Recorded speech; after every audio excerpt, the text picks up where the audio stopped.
बिस्मिल्लाहिर्रहमानिर्रहीम। अस्सलाम वालेकुम। हॉवर्ड एकेडमी की तरफ से खुश आमदीद कहते हैं। जनरल नॉलेज के इम्तहानात में बार बार आने वाले 300 अहम तरीन सवालात, और इसका आज हम पार्ट 3 कवर करेंगे। सबसे पहला हमारा सवाल है, और सेशन स्टार्ट करने से पहले मैं थोड़ा सा आपको एक टिप दूंगा जिससे आपको ये काफ़ी याद हो रहेंगे MCQs।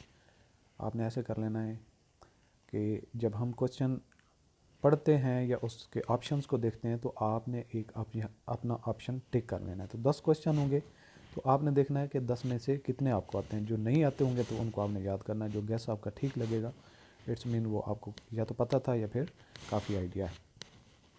The most powerful organ of the United nation is, यानी कि UNO के काफ़ी सारे ऑर्गन हैं, काफ़ी सारे इदारे हैं। कुछ मालियाती हैं, कुछ ह्यूमन राइट्स की बात करते हैं, कुछ बाकी नेटो वगैरह और इस तरह के बहुत सारे इसके झैली इदारे हैं। तो उनमें से सबसे वो कहते हैं कि मोस्ट पावरफुल ऑर्गन कौन सा है।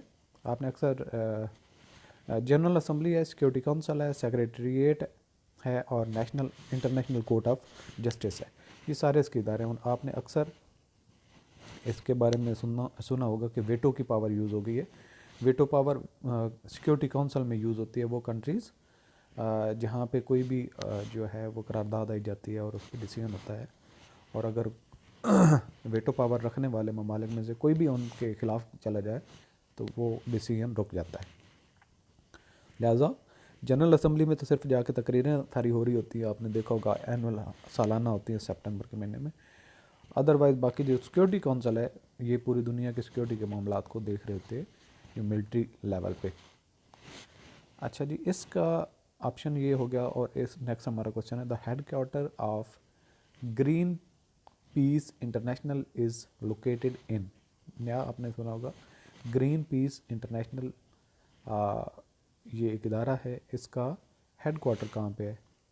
Amsterdam, Geneva, Lisbon, Austria. तो इसका सही जो आंसर है वो है एम्स्टर्डम। नेक्स्ट हमारा क्वेश्चन है, 3 May is observed internationally as. 3 मई को किस तरह हम सेलिब्रेट करते हैं, मनाते हैं? लेबर डे के, इन्वायरमेंटल डे, अर्थ डे या फिर प्रेस फ्रीडम? तो इसका राइट ऑप्शन है press freedom day.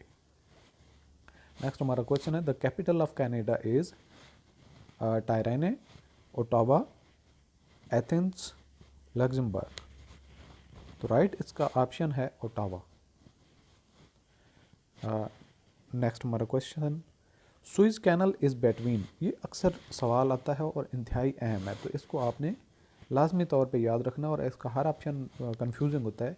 Arabian sea and red sea and north sea, Mediterranean sea and north sea, Mediterranean sea and red sea. तो right option D, Mediterranean sea and red sea. आप इसको ये याद रख सकते हैं MSRS, ठीक है, मेडिटेरियन सी, रेड सी, MSRS। तो ये इस आइडिया से आपको याद रहेगा, MSRS इसका राइट ऑप्शन है।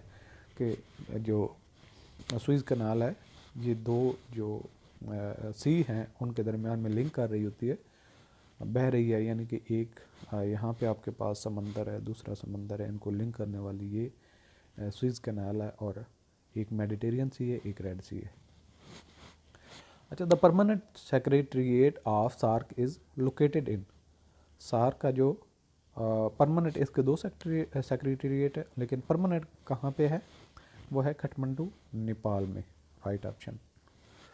नेक्स्ट हमारा क्वेश्चन है, which from the following countries is not a member of यूरोपीय यूनियन। यूरोपीय यूनियन का इन ममालिक में से कौन सा मुल्क मेंबर नहीं है?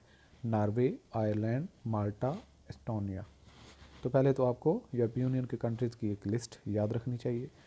तो इसका राइट ऑप्शन है Norway. The currency of Israel is. Israel का करेंसी कौन सा है? यूरो है, शेकल है, फोरेंट है, क्रोने है। तो उसका राइट ऑप्शन है शेकल।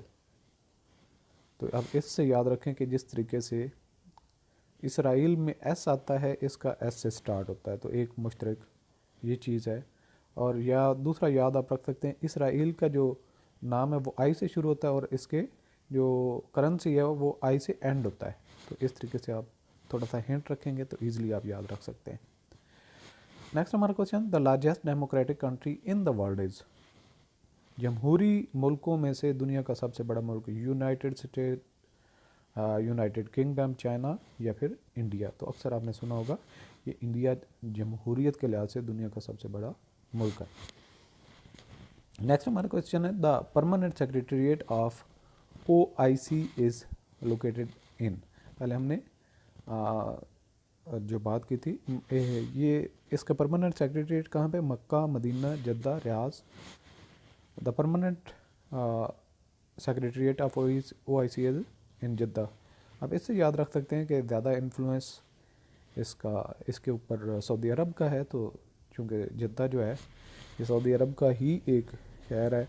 और जब पाकिस्तानी हज पे जाते हैं तो सबसे पहले जो लैंड करते हैं वो जद्दा में करते हैं। तो ये आप लैंडिंग से पॉइंट लिंक कर सकते हैं OIC के परमानेंट सेक्रेटेरिएट के लिए।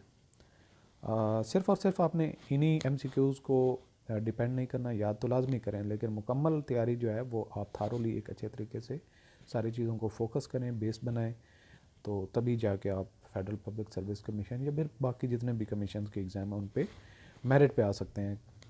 तो मुख्तलिफ जो वन पेपर हैं या फिर डिस्क्रिप्टिव रिटन टेस्ट हैं उनकी तैयारी के लिए आप हमारे प्लेटफॉर्म को ज्वाइन कर सकते हैं www.howardacademy.com। और दुआ में याद रखिए, खुदा हाफिज़।